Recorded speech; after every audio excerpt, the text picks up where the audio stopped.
राजधानी भोपाल से यूथ महापंचायत का आयोजन आज और सीएम शिवराज सिंह चौहान यहां पर पहुंच चुके हैं। सीधी तस्वीरें राजधानी से आपको दिखा रहे हैं। यूथ महापंचायत, इसका इंतजार इसलिए किया जा रहा था क्योंकि एक बड़ा ऐलान मुख्यमंत्री यहां युवाओं के हित में कर सकते हैं, ऐसी आशंका, ऐसी उम्मीद।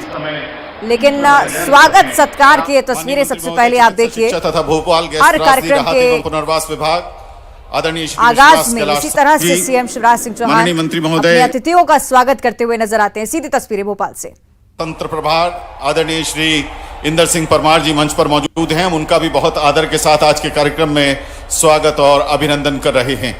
आदरणीय देवियों सज्जनों, आदरणीय बहनों भाइयों, आदरणीय युवा साथियों, आप सभी का पुष्प वर्षा के साथ अभिनंदन करते हुए अब माननीय मुख्यमंत्री महोदय यहां ससम्मान अपना स्थान ग्रहण करने के लिए मुख्य मंच की ओर अग्रसर हो रहे हैं। आप सभी का आत्मीयता पूर्वक स्नेह के साथ स्वागत करते हुए माननीय मुख्यमंत्री जी इस समय बीच में बने रैंप पर हैं और आप सभी के प्रति अपनी स्नेह वर्षा अपने भावों से कर रहे हैं, हाथ हिलाकर कर रहे हैं, आपका अभिवादन स्वीकार करते हुए कर रहे हैं। माननीय मुख्यमंत्री जी अब मंच पर पधार रहे हैं। माननीय मुख्यमंत्री जी से अब हम आग्रह करेंगे कि आप अमर शहीदों के चित्र पर माल्यार्पण कर आज के कार्यक्रम की शुरुआत करें। देवी शक्तियों का आह्वान करने का प्रकल्प है और इस अवसर पर कार्यक्रम पर विशिष्ट अतिथि के तौर पर मौजूद माननीय मंत्री जी, महान शहीद भगत सिंह जी, राजगुरु जी और सुखदेव जी का शहीद दिवस है। 23 मार्च के इस ऐतिहासिक दिन आज सुखद संयोग है कि माननीय मुख्यमंत्री जी चौथी बार प्रदेश के मुख्यमंत्री बनने के 3 वर्ष का कार्यकाल भी पूरा कर रहे हैं और आज सबसे पहले उन्होंने अपने युवा साथियों के साथ यहां उपस्थित होने का संकल्प लिया। पहले अमर शहीदों के चित्रों पर पुष्पांजलि अर्पित की, उसके बाद माननीय मुख्यमंत्री जी दीप प्रज्वलित करेंगे और कार्यक्रम की औपचारिक शुरुआत होगी। जैसा कि आप सभी जानते हैं, दीप प्रज्वलन दैवीय शक्तियों का आह्वान करने का प्रकल्प है और इस अवसर पर कार्यक्रम पर विशिष्ट अतिथि के तौर पर मौजूद माननीय मंत्री जी यशोधरा राजे सिंधिया जी, माननीय मंत्री महोदय श्री विश्वास कैलाश सारंग जी, माननीय मंत्री जी श्री इंद्रजीत सिंह परमार जी भी उपस्थित हैं।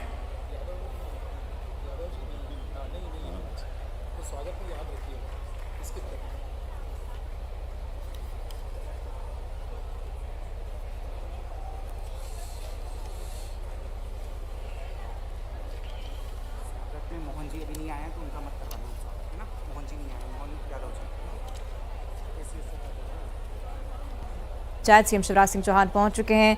यूथ पर सरकार का फोकस, यही फोकस आगे के लिए भी कि मुख्यमंत्री और साथ ही साथ मध्य प्रदेश सरकार से युवा डायरेक्ट जुड़ सके, इसका प्रयास लगातार मध्य प्रदेश सरकार कर रही है और ससम्मान अपना स्थान उसी के अनुरूप यूथ महापंचायत जिसका आगाज होने जा रहा है। आज अमर शहीद भगत सिंह, राजगुरु एवं सुखदेव के शहीद दिवस के अवसर पर प्रदेश में आयोजित हो रही इस युवा महापंचायत के अवसर पर आप सभी का बहुत बहुत स्वागत कर रहे हैं, अभिनंदन कर रहे हैं।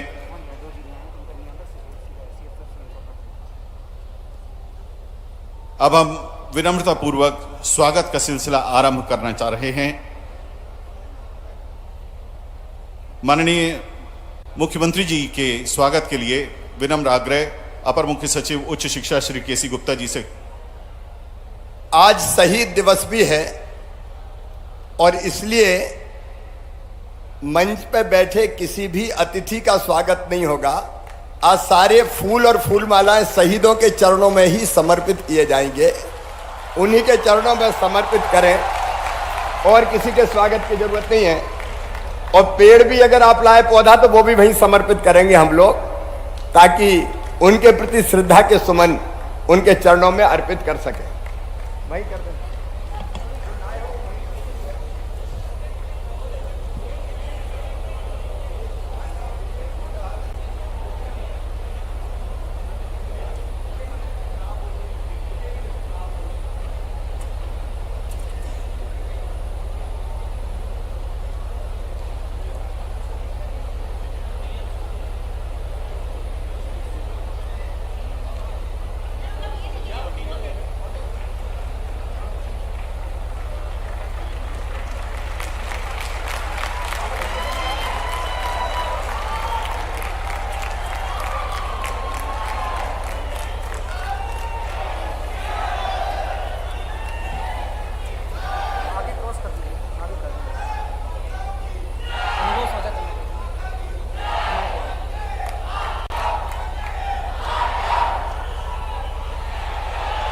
बहुत बहुत धन्यवाद, बहुत बहुत धन्यवाद।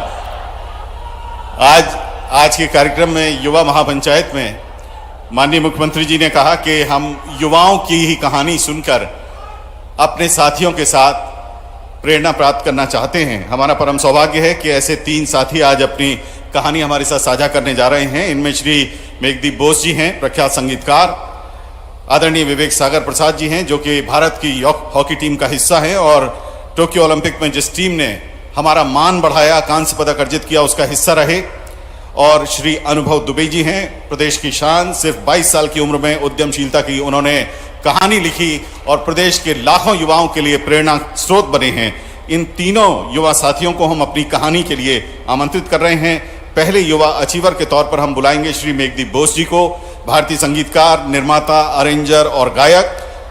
झूम जो पठान, खैरियत, अल्कोहलिया, स्वैग से स्वागत, मैं हूं हीरो तेरा, बोल दो ना जरा जैसे गानों और ब्रह्मास्त्र जैसी फिल्मी गानों के लिए आपकी पहचान। मेघदीप ने बॉलीवुड के A-लिस्ट म्यूजिक कंपोजर्स और कलाकारों के साथ सहयोग किया। 3 बिलियन से अधिक व्यूज बटोरे। AR रहमान, प्रीतम, विशाल शेखर, सलीम सुलेमान, शंकर, एहसान लॉय, अमाल मलिक जैसे संगीतकारों के साथ आपने काम किया। मेघदीप ने भारतीय फिल्म और गैर फिल्मी संगीत में अपने कई कार्यों के लिए भारतीय रिकॉर्डिंग कला अकादमी पुरस्कारों में कई पुरस्कार अर्जित किए हैं। आपका नाता मध्य प्रदेश से है। आदर के साथ अनुभव साझा करने के लिए आमंत्रित हैं श्री मेघदीप बोस जी।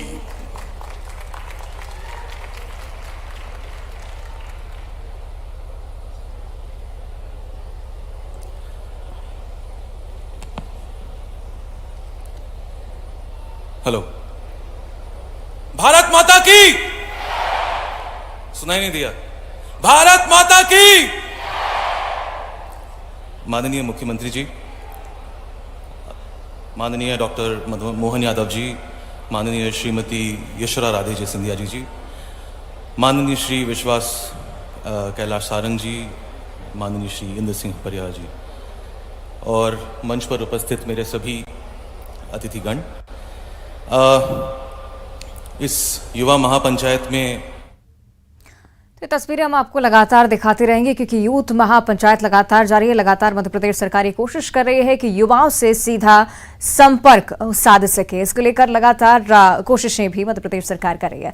फिलहाल आगे बढ़ते हैं, आज की एक बड़ी खबर पर नजर डालेंगे। कांग्रेस सांसद राहुल गांधी को 2019 में दर्ज मोदी सरनेम वाले आपराधिक मानहानि के मामले में गुजरात के सूरत की जिला कोर्ट ने दोषी करार देते हुए 2 साल की सजा सुनाई है। हालांकि बाद में राहुल गांधी को कोर्ट से जमानत भी दी जा चुकी है। मामला राहुल गांधी द्वारा दिए गए मोदी उपनाम संबंधी टिप्पणी से जुड़ा हुआ है। राहुल गांधी को 30 दिनों के लिए जमानत देते हुए निर्णय के खिलाफ अपील उच्च न्यायालय में करने की अनुमति भी प्रदान की गई है।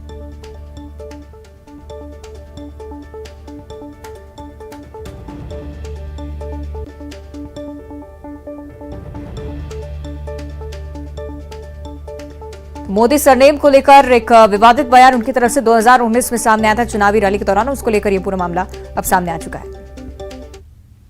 कोर्ट ने इंडियन पिनल कोड 499 और 500 के तहत दोषी पाया है और राहुल गांधी जी को सेक्शन 500 के तहत 2 साल की सजा सुनाई है। कायदे में ऐसा प्रोविजन है कि जब आरोपी अपील में जाना चाहते हैं ये ऑर्डर के अगेंस्ट में, तो नामदार कोर्ट को एप्लीकेशन टेंडर करता है, अपील पीरियड तक उनकी सजा सस्पेंड की जाए और उनको जमानत दी जाए। तो राहुल गांधी जी की तरफ से उन्होंने बेल पे रिलीज होने के लिए एप्लीकेशन टेंडर की थी और सजा सस्पेंड करने के लिए कोर्ट को विनती की थी। कोर्ट ने 30 दिन, जो कायदे में प्रोविजन है, 30 दिन का टाइम उनको दिया है अपील के लिए। अगर 30 दिन पे अपील नहीं करता है तो फिर ये सजा के लिए उनको हाजिर रहना पड़ेगा कोर्ट में। तो ये जो जमानत मिली है वो 30 दिन के लिए जमानत मिली है। विद इन 30 days ही has to file an appeal. जैसे राहुल गांधी जी कोर्ट में आए तब उन्हें पूछा गया कि you are guilty, what you want to say regarding this guilty. उन्हें दोषी जाहिर किया तो कोर्ट ने उन्हें पूछा कि आप क्या कहना चाहते हैं, तो उन्होंने कहा कि मैं तो हमेशा करप्शन के खिलाफ आवाज उठाता हूँ, ये है। तो मैंने ये बोला था, जो भी है वो इंटेंशनली कुछ नहीं किया था। तो उसके बाद उन्होंने बताया कि आगे की बात मेरे वकील साहब करेंगे। तो राहुल गांधी जी के जो वकील थे उन्होंने बताया कि इसके अगेंस्ट जो भी आप के जो भी इन्होंने किया है उससे किसी को हार्म नहीं हुआ है, ना ही कंप्लेनेंट को, ना ही किसी को कुछ हार्म नहीं हुआ है।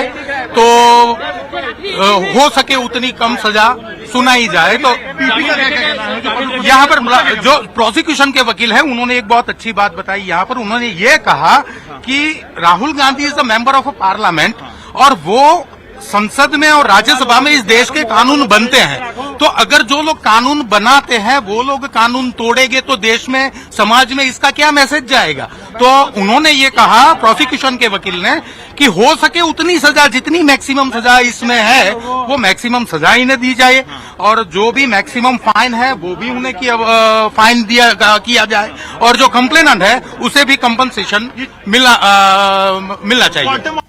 कांग्रेस के कुछ एमपी और कांग्रेस के कुछ नेता मुझे बताया, आज भी बताया कि राहुल गांधी का जो रवैया है उसके वजह से सब खराब हो गया, उनके पार्टी भी डूब रहा है और साथ साथ में बाकी को भी नुकसान होता है। अनर्गल और असम्मानजनक टिप्पणी करते रहे और इसका जो सूरत कोर्ट ने संज्ञान लिया है वो बिल्कुल वाजिब है, उचित है, हम कोर्ट की भावना के साथ हैं। उनके नेता अनगाइडेड फूकी मिसाइल की फ्रस्ट्रेटेड फाइल बन गए हैं।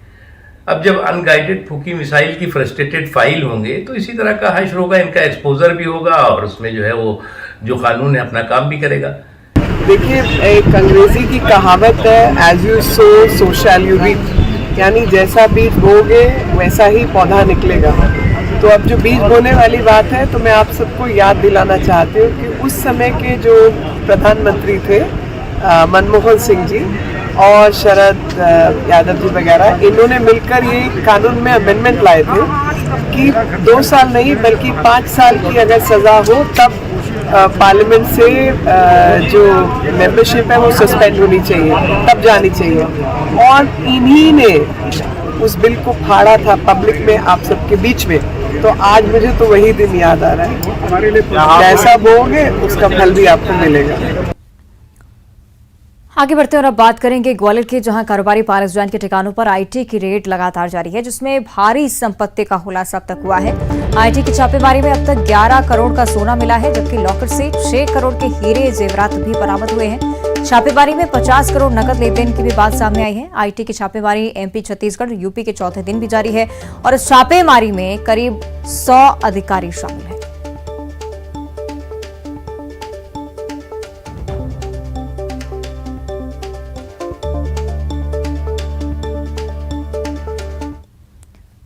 और अब खबर मुरैना से, जहां 2 पक्षों में भिड़ंत हो गई, जमकर लाठी डंडे चले हैं, जिसमें 4 लोग बुरी तरह से घायल हो गए। मारपीट पुरानी रंजिश को लेकर हुई थी, जिसका वीडियो अब सोशल मीडिया पर वायरल हो रहा है। तस्वीरें आपको दिखा रहे हैं मुरैना की। 2 पक्षों में आपसी रंजिश को लेकर विवाद हुआ, उसके बाद पीड़ित पक्ष के परिजन वहां मौजूद थे। हालांकि जो मारपीट है, इस पूरी घटना को लेकर पुलिस ने भी संज्ञान लिया है, आगे की तफ्तीश की जा रही है। और मध्य प्रदेश में वकील अब आर पार की लड़ाई के मूड में नजर आ रहे हैं। मध्य प्रदेश राज्य अधिवक्ता परिषद ने 3 दिनों के लिए हड़ताल कर दी है और वकीलों का विरोध 25 चिन्हित मामलों को 3 महीने की समय सीमा में निराकृत करने का आदेश को लेकर है। और 26 मार्च को फिर से बैठक बुलाई गई है। आगे की रणनीति इस बैठक में तय की जानी है। आपको यहाँ ये भी बता दें कि मध्य प्रदेश में निचली अदालतों में वर्षों से लाखों की संख्या में मुकदमे लंबित हैं और हाईकोर्ट के इस आदेश के पीछे यही मंशा थी कि 5 साल पुराने मामलों का निराकरण करके लंबित मुकदमों की संख्या कम हो जाए। लेकिन अब वकील इस आदेश को व्यावहारिक नहीं मान रहे।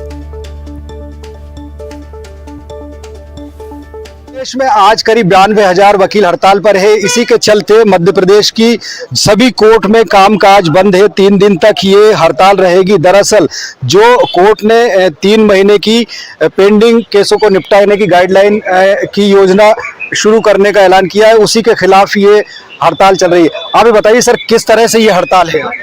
देखिए, मैं एक न्याय की जो भ्रूण हत्या हो रही है, जल्दबाजी में जो निर्णय हो रहे हैं, उसके खिलाफ है, उस प्रक्रिया के खिलाफ है, जिससे पक्षकार प्रभावित हो रहा है। पक्षकार को समुचित अवसर नहीं मिल रहा। हमारे यहाँ 2 पक्षकार होते हैं, बोथ द साइड। एक वादी होता है, एक प्रतिवादी होता है, एक कंप्लेनेंट होता है, एक एक्यूज पर्सन होता है। न्याय की मंशा ये है कि दोनों को न्याय मिले और जल्दबाजी में किया हुआ कोई भी निर्णय न्याय की नहीं है। ऑनरेबल सुप्रीम कोर्ट ने भी यह कहा है कि जल्दबाजी में किया गया कोई भी निर्णय नहीं है। इसलिए हमने इस न्याय प्रणाली को सुचारू रूप से संचालित हो, सबको करने का मौका मिले, सबको न्याय प्राप्त हो। इसलिए 25 केसों के संबंध में जो राइडर इन्होंने लगाया है उसको समाप्त करने के लिए हमने 3 दिन का कार से विरत रहने का निर्णय लिया है। तो निश्चित तौर पर 3 दिन तक कार से विरत रहेंगे, क्योंकि जो आदेश जारी हुआ था उसमें मंशा यही थी कोर्ट की कि जो 20 लाख से ज्यादा पेंडिंग केस है उनको जल्दी से जल्दी निपटाया जाए। लेकिन वकीलों का मानना है कि इस तरह से टाइमलाइन तय करने से जो केस है उनकी सही विवेचना या सही फैसला करने में कामयाबी नहीं मिलेगी। लिहाजा पुराना जो सिस्टम है वो लागू किया जाना चाहिए, और अगर ऐसा नहीं होता तो ये आंदोलन आगे भी चलता रहेगा। सुशील कौशिक, न्यूज़ 18 ग्वालियर। और अब बात रफ्तार के बादशाह चीता की। श्योपुर के कुनों में बड़े बाड़ी से 2 और चीतों को जंगल में छोड़ा गया है। एल्टॉन और फ्रेंडी नाम के इन दोनों चीतों को जंगल में रिलीज करते ही रफ्तार भरी उन्होंने नामीबिया से आए 4 चीतों को अब तक जंगल में छोड़ा जा चुका है, और ये तस्वीर सामने आई है जो कि अब लगातार चर्चा का विषय बनी है।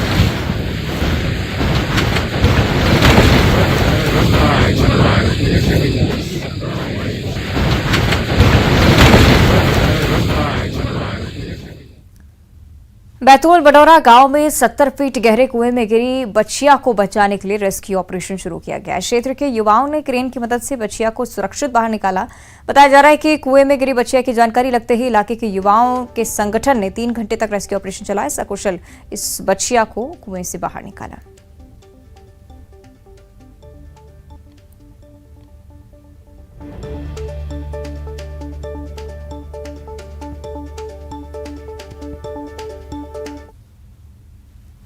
और इंडियन नेवी में तैनात भिंड गोहद के चंदहारा के वीर सपूत राम अवतार बघेल का पूरे सैन्य सम्मान के साथ अंतिम संस्कार किया गया। 22 साल के राम अवतार के अंतिम दर्शन के लिए बड़ी संख्या में लोग वहां पहुंचे थे। दरअसल गुजरात के पोरबंदर में ड्यूटी के दौरान 21 तारीख की सुबह करीब 5:30 बजे हृदय गति रुक जाने की वजह से वो शहीद हो गए थे। 22 तारीख को दोपहर करीब 2:30 बजे उनका पार्थिव शरीर इंडियन एयरफोर्स के विमान से ग्वालियर लाया गया। ग्वालियर से भारतीय वायुसेना और थल सेना के जवान उन्हें ससम्मान गोहद लेकर पहुंची। यहां पर अटल चौक से गंज बाजार होते हुए उनके पैतृक ग्राम चंदहारा में उनके दर्शन के लिए लोग बड़ी संख्या में उमड़ आए।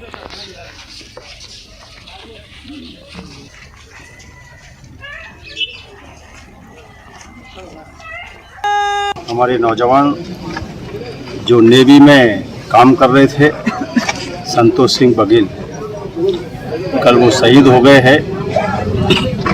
मैं उनके चरणों में विनम्र श्रद्धांजलि अर्पित करता हूँ।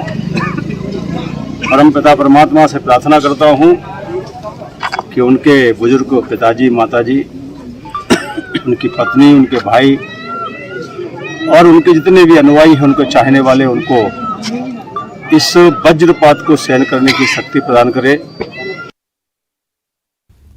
अपने सैकड़ों गानों से लोगों के दिलों पर राज करने वाले बॉलीवुड सिंगर शान उज्जैन पहुंचे। यहां पर उन्होंने महाकाल के दर्शन किए। साथ ही सिंगर शान भस्म आरती में भी शामिल हुए। उसी दौरान की तस्वीरें आपको दिखा रहे हैं। शान महाकाल के दरबार में पहली बार पहुंचे थे और उन्होंने अपना अनुभव भी साझा किया।